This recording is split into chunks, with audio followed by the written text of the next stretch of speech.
दोस्तों रामू और मोहन दो दोस्त थे। दोनों अपनी परीक्षा की तैयारी बिल्कुल एक साथ करते थे, एक ही जगह एक ही नोट से करते थे।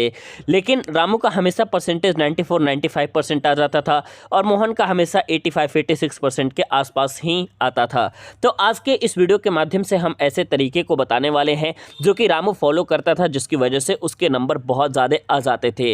ये सीक्रेट तरीका दोस्तों आप लोग को पूरे यूट्यूब पर कोई नहीं बताएगा, और अगर आपने इस वीडियो को बिल्कुल ध्यान से देखा तो आपके भी नंबर 5-6% तो आपके ऐसे ही दोस्तों बढ़ जाने वाले हैं। तो दोस्तों चलिए वीडियो को स्टार्ट करते हैं। वीडियो को स्टार्ट करने से पहले मैं आपको बता दूं कि आप देखना शुरू कर चुके हैं अपना YouTube channel Pandey ji technical 2.0 को। दोस्तों सबसे पहला सीक्रेट जो है ये है कि हाईलाइट की पॉइंट। सबसे इंपॉर्टेंट दोस्तों आपके पूरे आंसर में ये होता है कि आपको अपने की पॉइंट को हाईलाइट करना होता है। जैसा कि रामू अपने सारे आंसर्स में जो उनके की पॉइंट रहते थे उनको हाईलाइट कर देता था। हाईलाइट करने से दोस्तों ये होता है कि एग्जामिनर को चूंकि बहुत ज़्यादा कॉपियाँ को चेक करना पड़ता है, तो एग्जामिनर को बहुत अधिक कॉपी चेक करना पड़ता है। तो ऐसे में एग्जामिनर को किसी प्रकार की ज़्यादा मेहनत करने की ज़रूरत नहीं होती, ज़्यादा ध्यान से कॉपी को पढ़ने की ज़रूरत नहीं होती, जिसके वजह से एग्जामिनर जो है रामू को ज़्यादा मार्क्स दे देता था। क्योंकि वो सिर्फ जो है हाईलाइटेड पॉइंट को देख लेता था तो उसे लगता था कि स्टूडेंट्स काफ़ी अच्छे आंसर्स को लिखा है, जबकि मोहन भी बिल्कुल सेम आंसर को लिखता था लेकिन वो की पॉइंट को हाईलाइट नहीं करता था।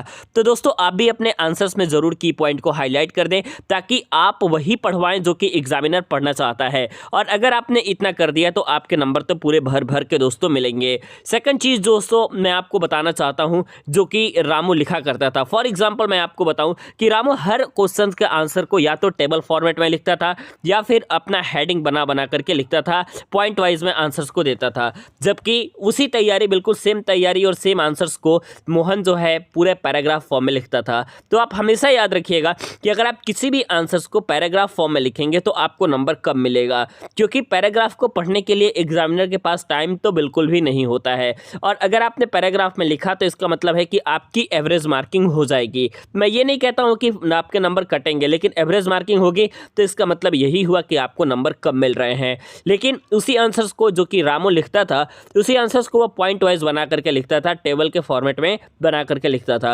अब टेबल के फॉर्मेट में पॉइंट वाइज बना करके लिखने के कारण ये होता था कि सारे पॉइंट्स जो है ऑलरेडी क्लियरली पता चलते थे एग्जामिनर को, जिससे कि एग्जामिनर बिल्कुल नंबर देने में कोताही नहीं बरतता था और ज़्यादा से ज़्यादा नंबर रामू को मिल जाता था। तीसरा जो दोस्तों पॉइंट है वो ये है कि अटेम्प्ट पेपर इन ऑर्डर। ऐसे में दोस्तों मैं आपको बताऊं कि आपके पास मान लीजिए कि पेपर में 25 क्वेश्चन आ रहे हैं, तो ऐसा नहीं है दोस्तों कि आपको जो है एकदम लाइन से ही लिखना होता है। आपके पास ये छूट होती है कि आप जो है पहले किसी भी क्वेश्चंस को अटेम्प्ट कर सकते हो, लेकिन दोस्तों आपके पास कॉमन सेंस नाम की भी कोई चीज़ होती है। कोई भी एग्जामिनर अगर आपके कॉपी को चेक करेगा तो वो ये चीज़ ज़रूर देखेगा कि स्टूडेंट्स जो है किस सीक्वेंस में लिखा है। अगर आपने बिल्कुल सीक्वेंस वाइज लिखा, अगर बिल्कुल आपने ऑर्डर में अटेम्प्ट किया है, तो एग्जामिनर को कॉपी को चेक करने में काफ़ी ज़्यादा आसानी होती है, और काफ़ी ज़्यादा आसानी होने के कारण आपको नंबर बहुत अच्छे मिलते हैं। लेकिन सपोज डेट कि आपने जो है पहले 24 नंबर क्वेश्चन अटेम्प्ट किया, उसके बाद 18 नंबर क्वेश्चन अटेम्प्ट कर दिया, उसके बाद 15 नंबर क्वेश्चन अटेम्प्ट कर दिया। मतलब कि अगर आपका क्वेश्चंस का जो अटेम्पिंग है अगर वो आपका ऑर्डर में नहीं है, तो जिसके कारण काफ़ी ज़्यादा प्रॉब्लम फेस करनी पड़ती है एग्जामिनर को।